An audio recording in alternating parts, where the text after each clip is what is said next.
श्री कृष्ण ने अर्जुन को कई साल पूर्व जो गीता के उपदेश दिए थे, उनका पालन करके आज तक कितने ही प्रसिद्ध व्यक्तियों ने अपने जीवन को सार्थक सफल बनाया है।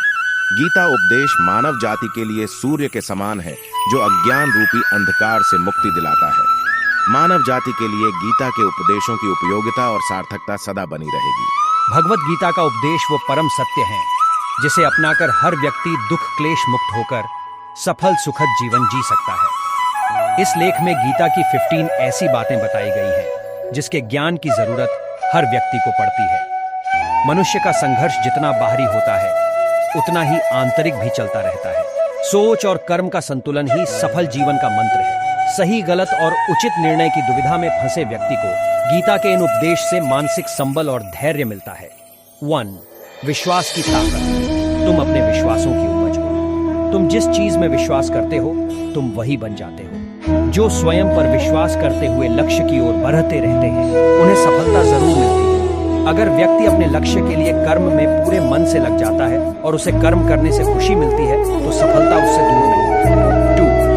मृत्यु से भय व्यर्थ है। हर व्यक्ति के मन में मृत्यु का भय होता है। इस संसार का जब से निर्माण हुआ है तब से जन्म मृत्यु का चक्र चलता आ रहा है। यह प्रकृति का नियम है। इस सत्य को स्वीकार करके भयमुक्त होकर आज में जीना चाहिए।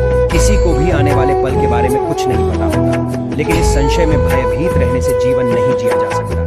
3. कर्म सबसे ऊपर आता है। श्री कृष्ण अर्जुन से कहते हैं कि व्यक्ति कर्म करने के लिए ही पैदा हुआ है और बिना कर्म किए कोई रह नहीं सकता। फल की चिंता करना व्यर्थ है, क्योंकि इससे मनुष्य का मन काम से भटकने लगता है। किसी कर्म से सफलता नहीं मिलती तो क्या हुआ, असफलता भी ज्ञान के द्वार खोलती है।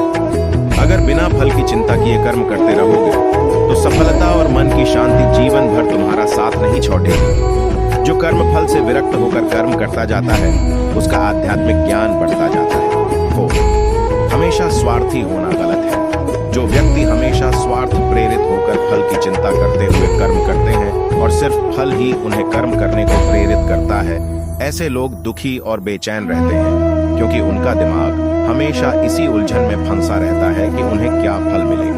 स्वार्थी व्यक्ति सुखी नहीं रह पाता और ऐसे व्यक्ति से कोई भी संबंध नहीं बनाना चाहता। इसलिए स्वार्थ से ऊपर उठें और दूसरों का हित भी सोचें। 5. क्रोध से सबका नुकसान होता है। क्रोध या गुस्सा करना व्यक्ति के दिमाग में उथल पुथल पैदा कर देता है। आवेश में विवेकहीन होकर कई बार व्यक्ति अपना ही नुकसान कर बैठता है या फिर अपनी ही मानसिक शांति को भंग करके खुद को कष्ट देता है। क्रोध की अग्नि में बुद्धि और तर्क नष्ट हो जाते हैं और व्यक्ति बिना विचार किए बस अपने अहम ईगो की तुष्टि करने वाले काम करता है। गुस्सा व्यक्ति की विचार शक्ति को पंगु बना देता है और भ्रम पैदा करता है। 6. मन पर कंट्रोल जरूरी क्यों है? मन का स्वभाव है कि ये आसानी से भटक जाता है। अगर जीवन को सफलता की दिशा में ले जाना है तो मन को काबू करना बहुत जरूरी है। श्री कृष्ण कहते हैं कि बार बार प्रयास करने से धीरे धीरे चंचल मन को वश में किया जा सकता है। मन को वश में करने से दिमाग की शक्ति केंद्रित होती है, जिससे कार्यों में सफलता मिलने लगती है। अगर मन को वश में नहीं करोगे तो ये आपका सबसे बड़ा शत्रु बन जाता है।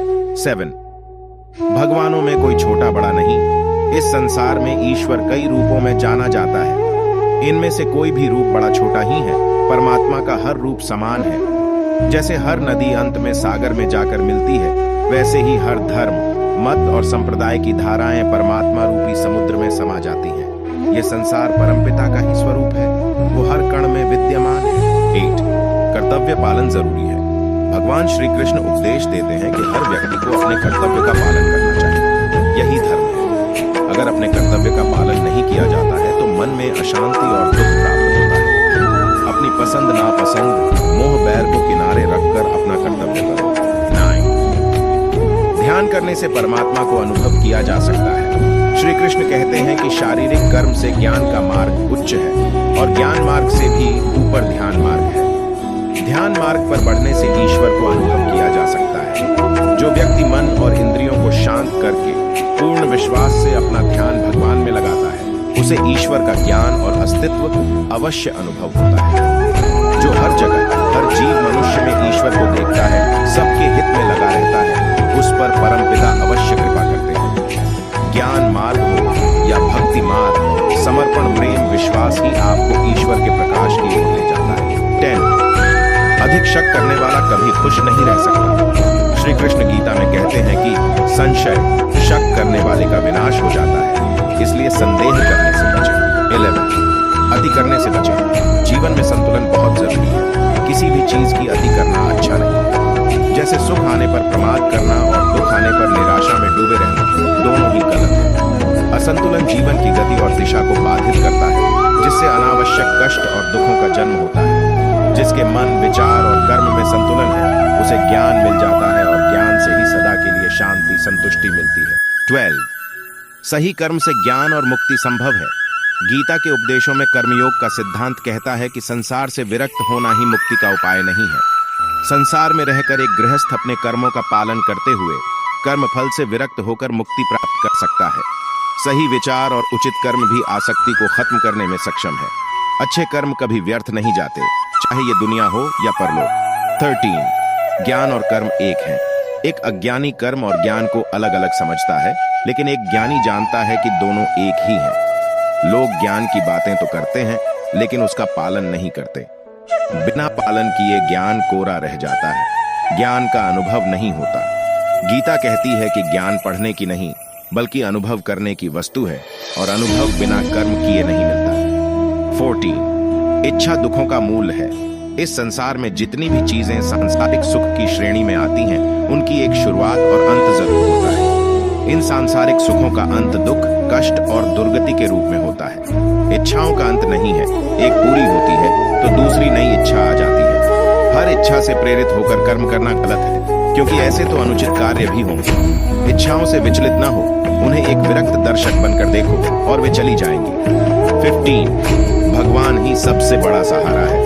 परमपिता ही एकमात्र हमारे आधार है और अपने हैं। इस संसार में कोई भी अकेला नहीं है। ईश्वर में विश्वास रखते हुए जो मनुष्य कर्म पथ पर बढ़ता जाता है, वो सदा शांति, सुख और मुक्ति पाता है। भूत और भविष्य की चिंता करना व्यर्थ है, वर्तमान ही सत्य है। जो भी पूर्ण समर्पण से ईश्वर की शरण में आता है, परमात्मा उसका कल्याण अवश्य करते हैं।